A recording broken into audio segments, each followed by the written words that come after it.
Media మిత్రులకు అందరికీ నమస్కారం.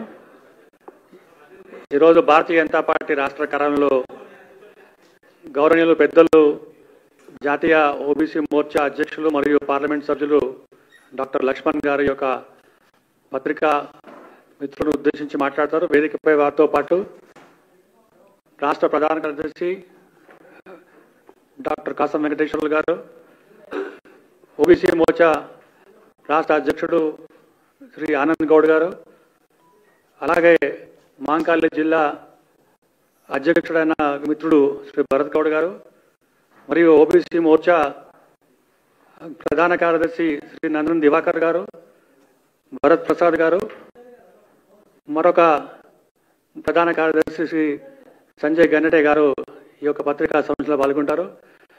దయచేసి ఇక్కడ వచ్చిన కార్యకర్తలు ఎవరు కూడా సెల్ ఫోన్ కానివ్వండి, కుర్చీలు కానీ అన్ని కొంచెం డిస్టర్బ్ చేయకుండా, చాలా ఇంపార్టెంట్ సబ్జెక్ట్ కనుక పత్రికా మిత్రులకు మరి కుర్చీలు ఇవ్వాల్సిందిగా కోరుతున్నాం.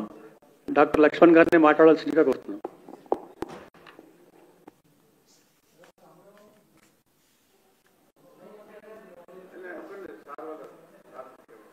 ఫ్రెండ్స్ అందరికీ నమస్కారాలు.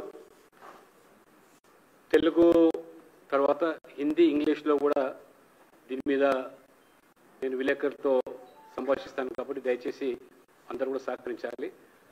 3 లాంగ్వేజ్లో అయిపోయిన తర్వాత ఎవరికైనా పత్రికే మిత్రులకు క్వశ్చన్స్ ఉంటే అడగవచ్చు. భారతీయ జనతా పార్టీ ఓబీసీ మోర్చా జాతీయ అధ్యక్షునిగా, రాజ్యసభ సభ్యునిగా నేను మన ప్రియతమ ప్రధానమంత్రి నరేంద్ర మోడీ గారికి, వారి నేతృత్వంలో ఏదైతే నిన్న మంత్రివర్గ సమావేశంలో ఒక చారిత్రాత్మకమైన నిర్ణయం తీసుకున్నారో వారికి హృదయపూర్వకమైనటువంటి ధన్యవాదాలు, శుభాకాంక్షలు తెలియజేస్తా ఉన్నాను. రేపు చేపట్టబోయేటువంటి జనగణనలో కులగణనను కూడా పరిగణలోకి తీసుకుంటామని చెప్పడం ఏదుందో ఇది సామాజిక న్యాయానికి, అన్ని వర్గాల ప్రజల యొక్క మరి సంక్షేమం కోసము, అభ్యున్నతి కోసము, దేశ సమగ్ర అభివృద్ధికి దోహదపడుతూ దేశంలో ఉన్నటువంటి సామాజిక పరమైనటువంటి ఒక నిర్వచనానికి ఇది బలోపేతాన్ని చేకూరుస్తున్న దాంట్లో ఏమాత్రం కూడా సంకోచం లేదు. ఎందుకంటే చరిత్రలో చివరిసారిగా ఈ దేశంలో బ్రిటిష్ పాలనలో 1931లో ఈ కులగణన మరి చేపట్టడం జరిగింది. ఆ తర్వాత క్రమంలో స్వాతంత్రం వచ్చిన తర్వాత మరి దాదాపు 60 సంవత్సరాల పైగా ఈ దేశాన్ని పాలించినటువంటి కాంగ్రెస్ పార్టీ ఏనాడు కూడా ఈ యొక్క జనగణనలో కులగణనను భాగం చేయకుండా ఏ రకంగా మరి మోసం చేసిందో ప్రజలకు తెలుసు. 94 సంవత్సరాల తర్వాత 1931 తర్వాత 94 సంవత్సరాల తర్వాత మోదీ ప్రభుత్వం ఈ ప్రక్రియను తిరిగి ప్రారంభించడం అంటే ఈ యొక్క సమాజంలో ఉన్నటువంటి బడుగు బలహీన వర్గాలు, దళితులు, అన్ని వర్గాల యొక్క శ్రేయస్సు నిమిత్తం తీసుకున్నటువంటి నిర్ణయం ఇది. చరిత్ర పుటల్లో సువర్ణ అక్షరాల్లో లిఖించేటువంటి రోజు 30 ఏప్రిల్ కాబోతోంది. అంబేద్కర్ గారు రాజ్యాంగంలో ఎస్సీ ఎస్టీలతో పాటు మిగతా వర్గాలకు కూడా న్యాయం చేయడానికి రకంగా వారు కృషి చేశారో ఈరోజు దేశ ప్రజలందరూ కూడా, ముఖ్యంగా ఓబీసీ సమాజానికి సంబంధించిన వర్గాలు, సంఘాలన్నీ కూడా ఒక అభినవ అంబేద్కర్గా ఇవాళ నరేంద్ర మోడీ గారిని అభివర్ణిస్తూ ఉన్నారు. ఇవాళ కాంగ్రెస్ పార్టీ రేవంత్ రెడ్డి గారు, ముఖ్యమంత్రి గారు మాట్లాడుతూ తెలంగాణ రోల్ మోడల్గా ఏదైతే కొనసాగిందో దేశంలో కూడా ఇదే పంతాలో కూడా ఈ కులగణన జరగాలని చెప్పి వారు హితూ పలుకుతూ ఉన్నారు. రాహుల్ గాంధీ సైతం కూడా ఇవాళ ముసలి కన్నీరు కారుస్తూ ఉన్నారు ఓబీసీల పట్ల. ఓబీసీ యొక్క శ్రేయస్సు దృష్ట్యా మరి మా ఒత్తిడి వల్లనే ఈ ప్రభుత్వం ఈ నిర్ణయం తీసుకున్నది. నేను సూటిగా అడగదలుచుకున్నాను ఇవాళ రాహుల్ గాంధీ గారిని. సరే, రేవంత్ రెడ్డి గారు అయితే కాంగ్రెస్కు కొత్త, వారి డిఎన్ఏలో బహుశా కాంగ్రెస్ లేదు. వారు అసలు కాంగ్రెస్ చరిత్ర తెలుసుకోవాల్సిన అవసరం ఉంది. 60 సంవత్సరాలుగా ఈ దేశాన్ని పాలించినట్టు మీరు ఎందుకు కులగణన చేపట్టలో ముందు ఈ సమాజానికి, దేశానికి జవాబు చెప్పాల్సిగా నేను డిమాండ్ చేస్తాను. పైపెచ్చు ఆ రోజు మొదటి ప్రధానమంత్రి నెహ్రూ గారు, అంబేద్కర్ గారు రాజ్యాంగంలో బీసీలకు ప్రత్యేకమైనటువంటి రాజ్యాంగపరమైన రిజర్వేషన్ కల్పించకపోవడం వల్ల వెంటనే ఒక జాతీయ స్థాయిలో కమిషన్ ఏర్పాటు చేయమని అంబేద్కర్ గారు సూచించి, ఆ కమిషన్ యొక్క సిఫార్సుకు అనుగుణంగా తగు చర్యలు తీసుకోవాలని చెప్పి అంబేద్కర్ గారు నిర్దేశిస్తే, ససేమిర్ అన్నటువంటి నెహ్రూ గారు చివరికి అంబేద్కర్ యొక్క ఒత్తిడికు తాళలేక, తట్టుకోలేక వారు కాకా కలేకర్ కమిషన్ వారు ఏర్పాటు చేస్తే, బీసీల యొక్క సంక్షేమం కోసం, అభ్యున్నతి కోసం, వాళ్ళ సామాజిక ఆర్థిక స్థితిగతులను అంచనాలు వేసి వారికి రిజర్వేషన్లకు సిఫార్సు చేయడానికి. కానీ 2 సంవత్సరాలు నివేదిక ఇస్తే, ఆ నివేదికను 1952లో కనీసం పార్లమెంట్లో చర్చ పెట్టకుండా బీసీల యొక్క సంక్షేమం కోసం ఇచ్చిన సిఫార్సుల మీద ఏ రకంగా 17 సంవత్సరాలు నెహ్రూ గారు ప్రధానమంత్రి కొనసాగినా మొత్తం చెత్తబుట్టలో పడేసినటువంటి చరిత్ర ఈ నెహ్రూ గారిది, కాంగ్రెస్ పార్టీ. అంతటితో ఆగలేదు. నెహ్రూ గారు ప్రధానమంత్రి హోదాలో వివిధ రాష్ట్రాల యొక్క ముఖ్యమంత్రులు లేఖలు రాసి, ఈ దేశంలో కులాల పేరు మీద రిజర్వేషన్లు కనుక ఇచ్చినట్టయితే ఈ దేశం మరి కులాల పేరు మీద ముక్కలవుతుంది, అంతేకాదు 2వ శ్రేణి పౌరులను ఈ దేశం తయారు చేస్తున్నది, మరి ముఖ్యంగా ప్రభుత్వ మరి ఉద్యోగాల్లో ఈ రిజర్వేషన్లు కనుక ఇచ్చినట్టయితే మరి ప్రతిభ మరి ఆ రకంగా దెబ్బతింటుందని చెప్పినటువంటి వ్యక్తి పండిత్ జవహర్లాల్ నెహ్రూ గారు. 17 సంవత్సరాలు ప్రధానమంత్రి ఉన్నా మీరు ఆ యొక్క కమిషన్ కాదు కదా, ఇంకొక కమిషన్ గురించి కూడా సిఫార్సు చేయలేదు. ఆ తర్వాత ఇందిరాగాంధీ వారు 16 సంవత్సరాల పైగా ప్రధానమంత్రి ఉన్నారు. వారు హయాంలో మొరార్జీ దేశాయ్ గారు ప్రధానమంత్రిగా ఉన్నప్పుడు మండల్ కమిషన్ అయితే 2వ కమిషన్ బీసీల యొక్క సంక్షేమం కోసం, అభ్యున్నతి కోసం ఆ కమిషన్ ఏర్పాటు చేస్తే, దురదృష్టవశాత్తు జనతా పార్టీ ప్రభుత్వం పడిపోవడం వల్ల ఆ కమిషన్ మరి ఆ యొక్క పరిగణలోకి తీసుకోకపోవడం జరిగింది. తదనంతరం వచ్చిన ఇందిరాగాంధీ వారు కూడా 16 సంవత్సరాలు ఉన్న ప్రధానమంత్రిగా మండల్ కమిషన్ గురించి ఊస్తే వారు కూడా దాన్ని పక్కన పడేసినారు. తర్వాత విపి సింగ్ గారు 90లో ఈ మండల్ కమిషన్ సిఫార్సులు మరి పార్లమెంట్లో ప్రవేశపెడితే, ప్రతిపక్ష నాయకుడి హోదాలో రాజీవ్ గాంధీ గారు ఏ రకంగా ఆ యొక్క మండల్ కమిషన్ సిఫార్సు పూర్తిగా విభేదించారు, వ్యతిరేకించారు. పైపెచ్చు విపి సింగ్ గారిని ఒక కుల నాయకుడిగా అభివర్ణించి వారిని ఏ రకంగా కించపరిచారో ఇది పార్లమెంట్లో వారి అభిభాషణ. అంతటితో ఆగలేదు. వారు రిజర్వేషన్లు అంటూ ఈ దేశంలో ఏమైనా కొనసాగాలంటే ఆర్థిక ప్రాతిపదికన కులాల పేరు మీద రిజర్వేషన్లు ఉండడానికి వీల్లేదన్న వ్యక్తి రాజీవ్ గాంధీ. ఆ రకంగా మీరు మండల్ కమిషన్ విభేదించే చరిత్ర మీది.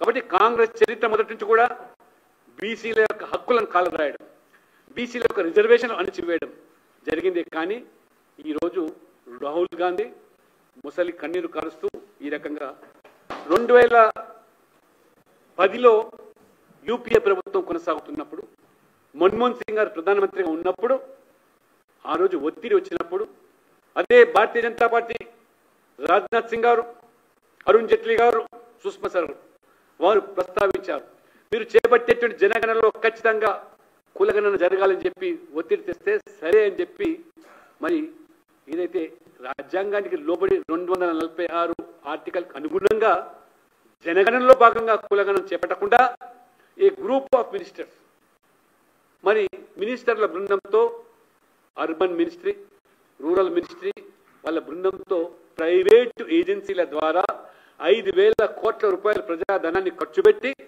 మీరు సర్వే చేశారు తప్పితే కులగణన చేయలేదు. జనగణనలో భాగంగా కులగణన చేపట్టలేదు. ఆనాడు ఇదే చిదంబరం గారు హోంమంత్రిగా దాన్ని విభేదించారు, వ్యతిరేకించారు. ఆ రకంగా మంత్రులు ఒత్తిడి తెచ్చినప్పటికీ కూడా నేను మరి హోంమంత్రిగా ఈ జనగణనలో కులగణాన్ని చేపట్టనని చెప్పి ముందుకేసి ప్రత్యేక సర్వే నిర్వహించి దానిని కూడా బుట్టదాఖలు చేశారు. చివరికి ఆ యొక్క మరి ఆ సర్వే యొక్క మరి వివరాలు కూడా బహిర్గతం చేయకుండా ఏ రకంగా కాంగ్రెస్ పార్టీ 5,000 కోట్ల రూపాయలు మరి ప్రజాధనాన్ని ఏ రకంగా దుర్వినియోగం చేసిందో మరి అది కాంగ్రెస్ చరిత్ర.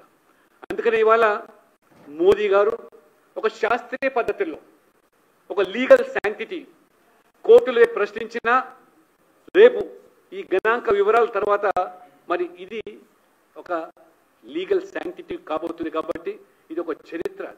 అన్ని కులాల యొక్క వివరాలు సేకరించి వాళ్ళ యొక్క మరి సంక్షేమం కోసం భవిష్యత్తులో ప్రణాళికలు రూపొందించి బడ్జెట్లో కూడా మరి కేటాయింపులు చేసి ఆదుకునేటువంటి నిర్ణయం ఇదైతే నేను అడుగుతున్నాను ఇవాళ కాంగ్రెస్ పార్టీని, రేవంత్ రెడ్డి గారు. ఇదే కర్ణాటకలో కూడా 300 కోట్లు ఖర్చు పెట్టి ఆ రోజు కూడా సర్వే చేశారు. కానీ ఆనాడు కూడా ఆ సర్వే వివరాలు ఎందుకు బహిర్గతం చేయలేదంటే కాంగ్రెస్ పార్టీలో ఉన్నటువంటి అంతర్గత విభేదాలు, మరి ఏ కులాలైతే ఇవాళ సంఖ్యాబలం పెరిగిపోతుందో అది సూచిస్తుంది. కాబట్టి ఆ ఒత్తిడికి తాళలేక మేము ఆ యొక్క మరి వివరాలు కూడా బహిర్గతం చేయలేదని చెప్పినటువంటి ఉదంతం. ఇప్పుడు రెండోసారి సిద్ధరామయ్య గారు ముఖ్యమంత్రి అయినారు, ఇప్పటికి కూడా దాన్ని పబ్లిక్ డొమైన్లో పెట్టలేదు, పబ్లిక్ చేయలేదు కూడా. ఇవాళ రేవంత్ రెడ్డి గారు మీరు చేసిన సర్వే రాజకీయ కోణంలో కేవలం మరి ఓట్ల నిమిత్తమే కానీ మీరు సర్వే చేసి ఆ చేసిన వివరాలు పబ్లిక్ డొమైన్లో మీ పోర్టల్ ఎందుకు బహిర్గతం చేయాలని అడుగుతున్నాను. గ్రామాల వారీగా, కులాల వారీగా, సామాజిక వివక్షకు గురైనటువంటి కులాలు, విద్య, ఉద్యోగాలు ఏ స్థాయిలో వాళ్ళకు మరి కల్పించబడ్డాయి, ఇవన్నీ వివరాలు మీరు పొందుపరచాల్సింది పోయి పొందుపరచకుండా తెలంగాణ మోడల్లో అంటే ఇంత గుప్తంగా, ఇంత రహస్యంగా రేపు కేంద్ర ప్రభుత్వం కూడా చేయమని అడుగుతున్నాను. కానీ మొదటిసారిగా ఎన్డీఏ ప్రభుత్వం బీహార్లో ఏదైతే మేము ఈ యొక్క సర్వే అనుసారం చేశామో అవన్నీ కూడా కులాల వారీగా, గ్రామాల వారీగా, ఏ పల్లెల్లో ఏ కులం ఎంతవరకు ఉన్నది జనాభా, ఆ ఉన్నటువంటి ఆ కులంలో ఎంతవరకు చదువుకున్నారు, ఎంతవరకు ఉద్యోగాలు పొందారు, సామాజికంగా, ఆర్థికంగా వారి స్థితిగతులన్నీ కూడా బహిర్గతం చేసి అసెంబ్లీలో చట్ట రూపంలో దాల్చి ఆ రకంగా అమలుకు నోచుకుంటున్న సందర్భంలో ఈ ఆనాడు మండల్ కమిషన్ సిఫార్సు చేసిన సందర్భంలో మీ యొక్క విద్యార్థి ఎన్ఎస్సీఐ బాహాటంగా ఏ రకంగా విభేదించిందో అదే పంతాల్లో బీహార్లో జరిగి కొంతమంది కోర్టును ఆశ్రయిస్తే కోర్టులో దానికి స్టే ఇవ్వడం జరిగింది. అయినా అక్కడ ఎన్డీఏ ప్రభుత్వం సుప్రీంకోర్టులో స్పెషల్ లీవ్ పిటిషన్ ద్వారా వాదిస్తూ ప్రభుత్వ పరంగానే ఈ యొక్క బీసీల హక్కుల కోసం కాపాడే ప్రయత్నం చేస్తుంది. కానీ మీరు ఇవాళ ఏదైతే ఇవాళ మరి సర్వే చేసి అసెంబ్లీలో ఆ వివరాలు పెట్టకుండా, పబ్లిక్ డొమైన్లో పెట్టకుండా ఈ రకంగా కులాల మధ్యలో చిచ్చు పెట్టే విధంగా ఒక కులం తగ్గిందని, ఒక కులం పెరిగిందని, పైపెచ్చు ఈ రాష్ట్రంలో 12% ముస్లింలు ఉంటే 10% ఓబీసీలుగా అభివర్ణించారంటే మీరు గతంలో మరి 51% పైగా బీసీలు ఉన్నారని చెప్పితే 46% మీరు చూపించి అదనంగా 10% ముస్లిం ఓబీసీలు అని చెప్పి మసిబూసి మారేడుబాయ్ చేసిన దాన్ని మోడల్గా తీసుకోమంటున్నారని చెప్పి నేను ఇవాళ రాహుల్ గాంధీని, రేవంత్ రెడ్డిని ప్రశ్నిస్తా ఉన్నాను.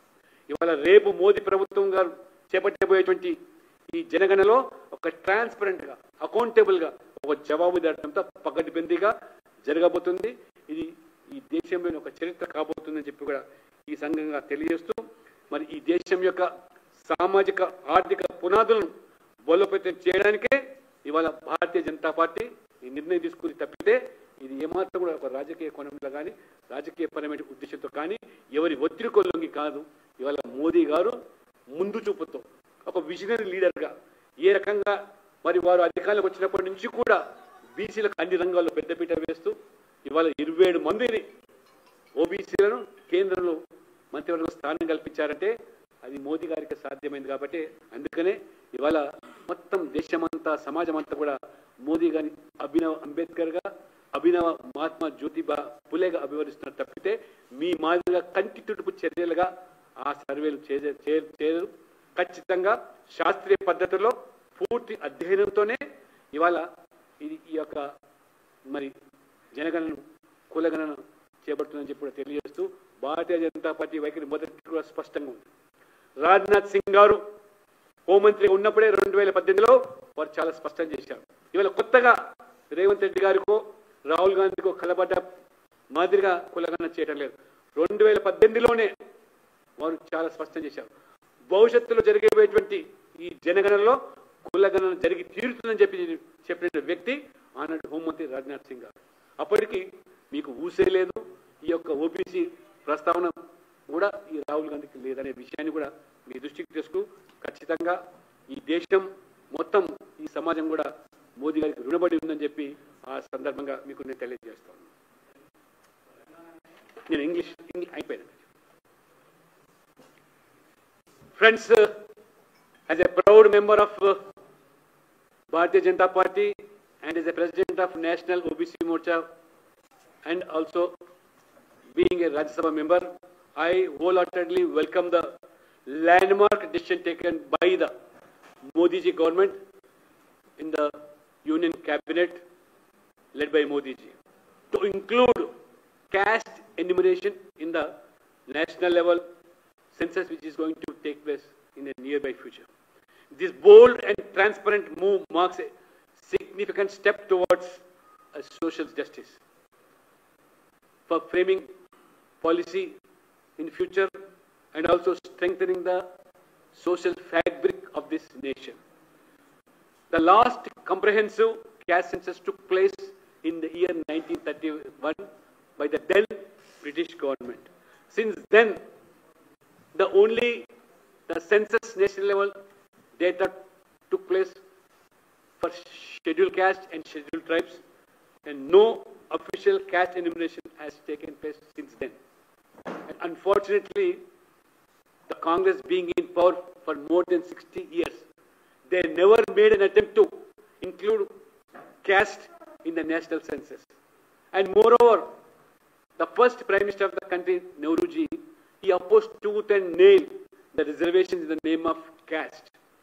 When Dr. Baba Saheb Ambedkar emphasized and insisted to go for a national level commission for empowerment and for also the welfare of the BCs, it was Nehru ji who was denied, but yielding to the pressures, Nehru ji constituted a Kaka Kalekar commissions.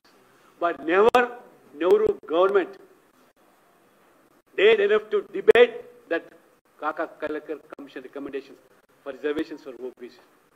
And he was Prime Minister for 17 years, but that was put into the dustbin. Never that Kaka Kalekar commission was debated in the parliament, nor made an attempt to at least implement this recommendation. Later on, Indira Gandhi became Prime Minister. She never ventured to go for a second commission. Only when Morarji Desai became Prime Minister of this country in the Janata Party government, he constituted a Mandal Commission. That Mandal Commission recommendation could not be implemented because the government could not last for more than 2 years.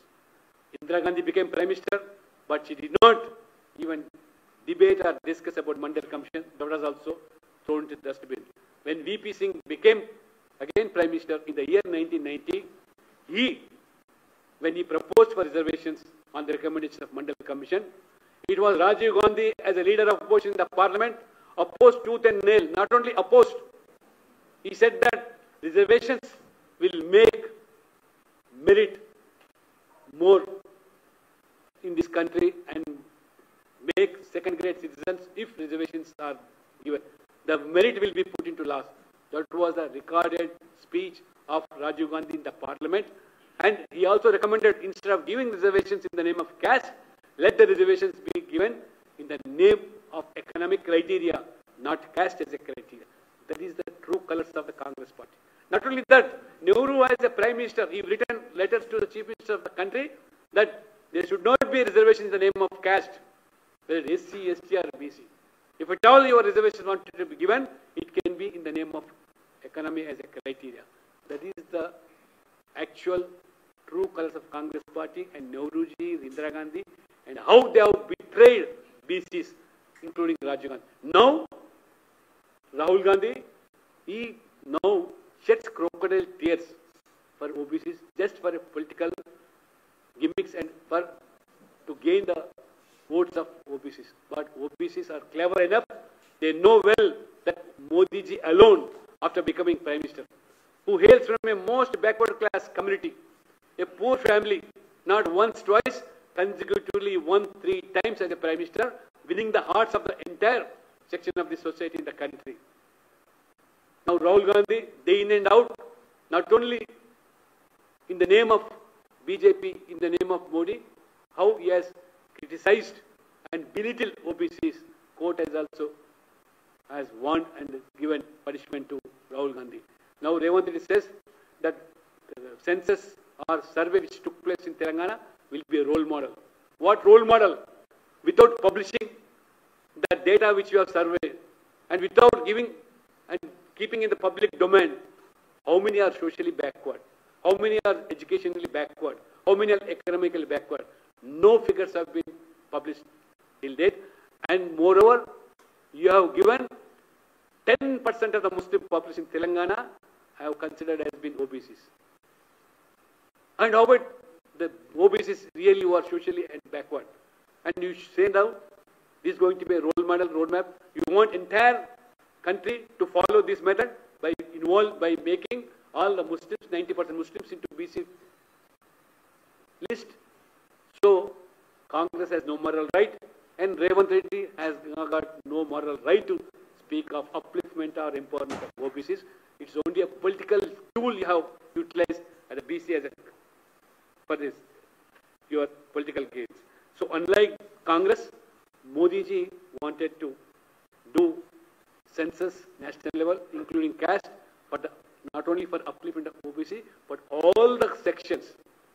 In future, there's going to be planning, policy making based on the numbers of the caste representation. And Modi ji not only given reservation to women, 33% in the legislatures, and he also given 10% reservation for the economically weaker section. So when Modi ji speaks of Sabka Saath, Sabka Vikas, Sabka Prayas, Sabka Vishwas, that is Modi ji, he wants to give representation to all the sections who are poor, backward, SC and ST, who have been betrayed by the earlier governments. So,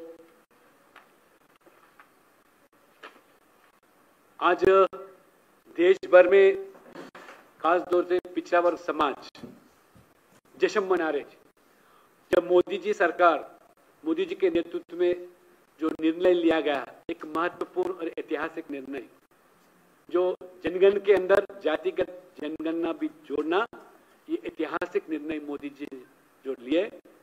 आज पूरा देश, आज पिछड़ा वर्ग समाज भी मोदी जी को धन्यवाद अर्पित कर रहे और जश्न भी मना रहे, क्योंकि हमेशा कांग्रेस पार्टी ने ओबीसी के विरोध जो निर्णय लिया गया, नेहरू जी से लेकर इंदिरा गांधी और राजीव गांधी तक, समय समय पर जब काका कलेक्टर कमीशन हो, मंडल कमीशन का जब सिफारिश आया ओबीसी के आरक्षण के बारे में, यह सख्त विरोध किया नेहरू जी ने और राजीव गांधी भी ने।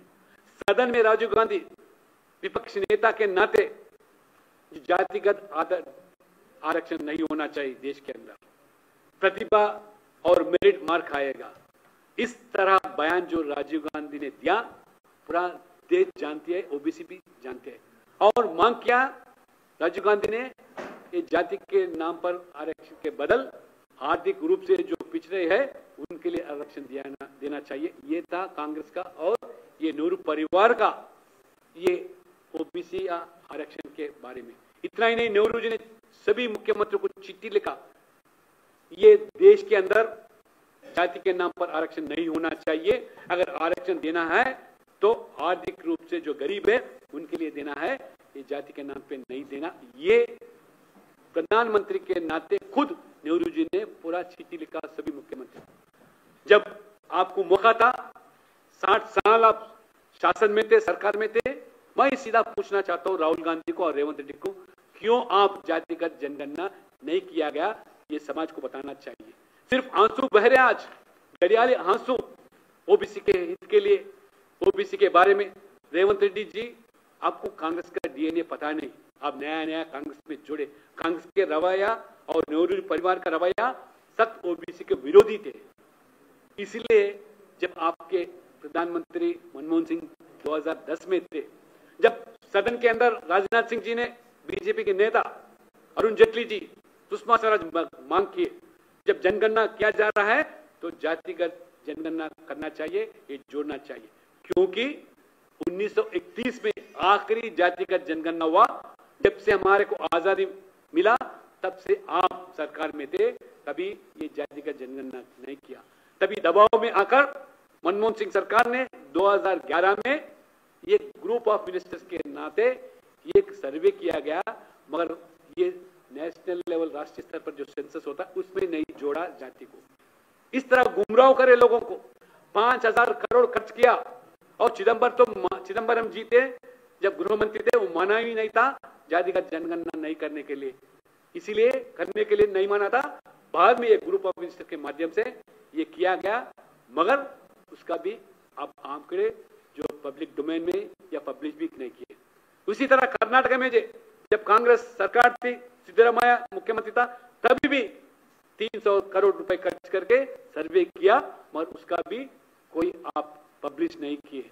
मगर कोई सरकार किया इस देश के अंदर, पहली बार वो बिहार में किया, एनडीए सरकार किया, बीजेपी वो सरकार में जो शामिल थी वही किया, और पब्लिक डोमेन में रखे किस तरह पिछड़ा वर्ग और अति पिछड़ा वर्ग लोग 60% जाति के नाम पर कितने शैक्षिक है, कितने सामाजिक से और पीछे है, पूरे आंकड़े लगाने के बाद एक बिल पारित किया, और जो लागू करने समय कोई कोर्ट को गया, कोर्ट खारिज किया। मैं पूछना चाहता हूँ रेवंत रेड्डी को, रोल मॉडल के बारे में जो बता रहे ये पूरा देश इस तरह करना चाहिए। मैं पूछना चाहता हूँ, आपका सरकार है, आप आरक्षण जो असेंबली में 42% जो पारित किया, क्यों लागू नहीं कर रहा?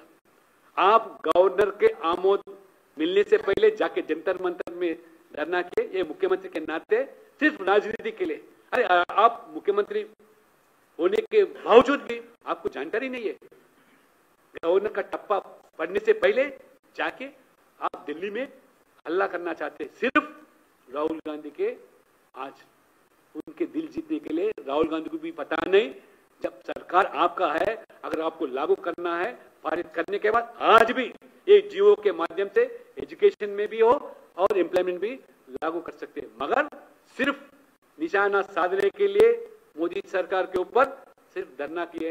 ये सब पूरे आज तेलंगाना के अंदर ओबीसी लोग आज जानकारी है, और पूरा ओबीसी समाज के अंदर आज जो आंकड़े अब जो लीक किया जा रहा है आपके माध्यम से, आज आपस में लड़ाई करने के लिए आप आज मौका दिए।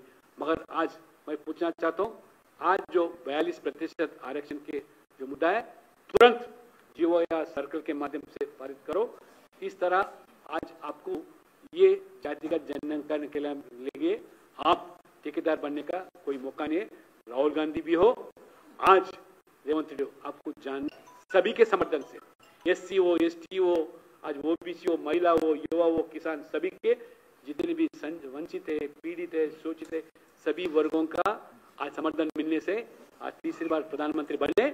आज सहन नहीं पा रहे, राहुल गांधी ने बार बार मोदी जी के जाति के ऊपर टिप्पणी किया जा रहा है। आज आप लोगों को सबक सिखा रहे, आने वाले दिन ये इतिहास है, इतिहास के पन्ने में रचाने वाले ये निर्णय है। 75 साल की आजादी के अंदर पहली बार मोदी जी सरकार ने जातिगत जनगणना में जोड़कर एक इतिहास रचा है। इसलिए मैं भारतीय जनता पार्टी अध्यक्ष के नाते ओबीसी मोर्चा और ओबीसी समाज के माध्यम से मोदी जी सरकार को, मोदी जी को भी मैं धन्यवाद देना चाहता हूँ।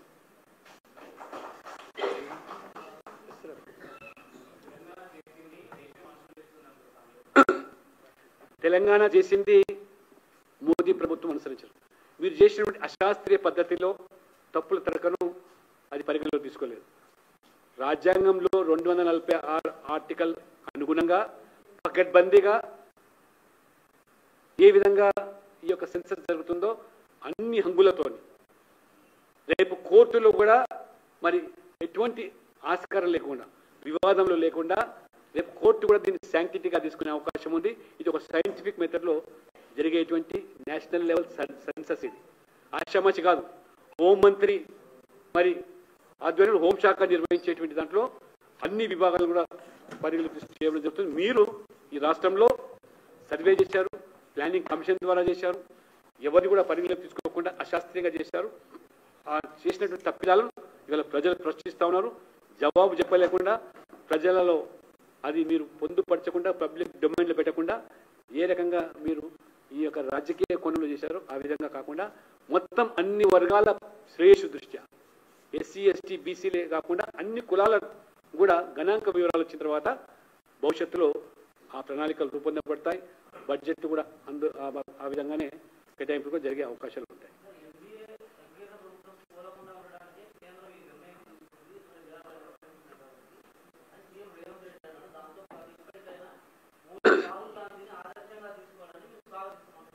రేవంత్ రెడ్డి గారికి ఓబీసీల గురించి మాట్లాడే నైతిక హక్కు లేదు.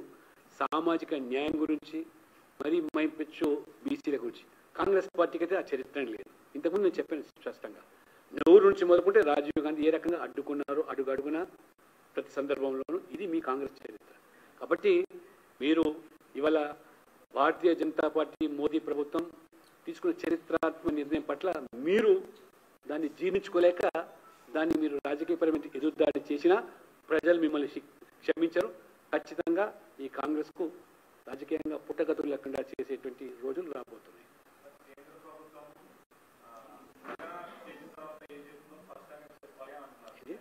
గుజరాత్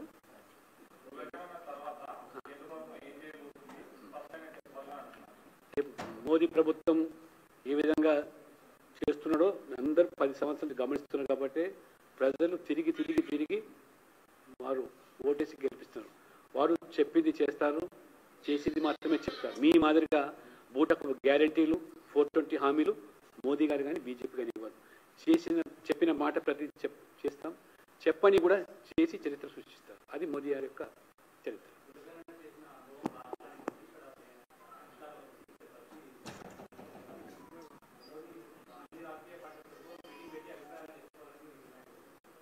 మోదీ గారికి ఏం చేయాలనో అన్ని తెలుసు. పరిపాలన అనుభవం ఉన్న వ్యక్తి. ఇవాళ ప్రధానమంత్రిగా 11 సంవత్సరాలు కాదు 15 సంవత్సరాలు ముఖ్యమంత్రిగా పనిచేశాడు. అన్ని రంగాల్లో అనుభవం ఉంది. పూర్తి అనుభవంతోనే వారు పగడ్బందీగా చేస్తారు. మీ మాదిరిగా మీ కాంగ్రెస్ చరిత్ర మాదిరిగా ఆ రకంగా కోర్టుకు వెళ్తే కొట్టివేసే పంతలో ఉండదు. ठीक है? Okay, thank you very much. Any questions from PTA? हमारे ANA से कुछ सवाल अभी फिर बाद में किसी का बैठ अलग नहीं देता हूँ मैं. ठीक है? Thank you.